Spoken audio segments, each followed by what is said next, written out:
পুনেতে ছড়াচ্ছে বিরল রোগ কিলান-বারি সিন্ড্রোম। এ পর্যন্ত ৭৩ জন আক্রান্ত, এদের মধ্যে ৪৭ জন পুরুষ, ২৬ জন মহিলা। ১৪ জন রোগী ভেন্টিলেটরে রয়েছেন। গতকালও নতুন করে ৬ জনের শরীরে এই রোগ ধরা পড়েছে। পরিস্থিতি সামলাতে একটি র্যাপিড রেসপন্স টিম গঠন করছে মহারাষ্ট্রের স্বাস্থ্য দপ্তর। কেন ওই ইমিউনোলজিক্যাল ডিসঅর্ডার ছড়াচ্ছে তা জানার চেষ্টা করছেন বিশেষজ্ঞরা। কিলান-বারি সিন্ড্রোম একটি বিরল অটোইমিউন কন্ডিশন।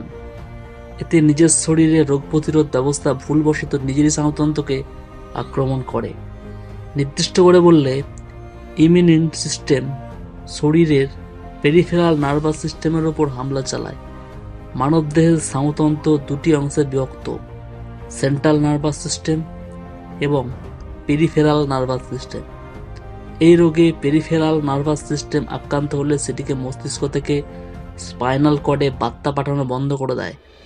এতে শরীর অসাড় হতে থাকে, অস্বস্তি বাড়ে, পেশি দুর্বল হতে থাকে, শেষে পক্ষাঘাতগ্রস্ত হয়ে পড়ে শরীর। জিবিএস-এর কারণ এখনও অজানা।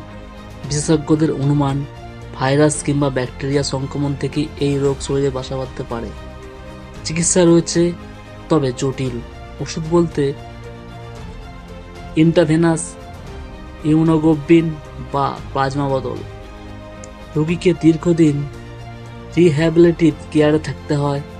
হেন জটিল রোগটি কেন এইভাবে ছড়িয়ে পড়ছে শহরে, তা নিয়ে প্রশ্ন জেগেছে।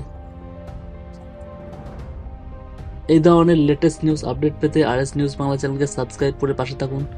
ভিডিওটি দেখার জন্য আপনাকে অসংখ্য ধন্যবাদ।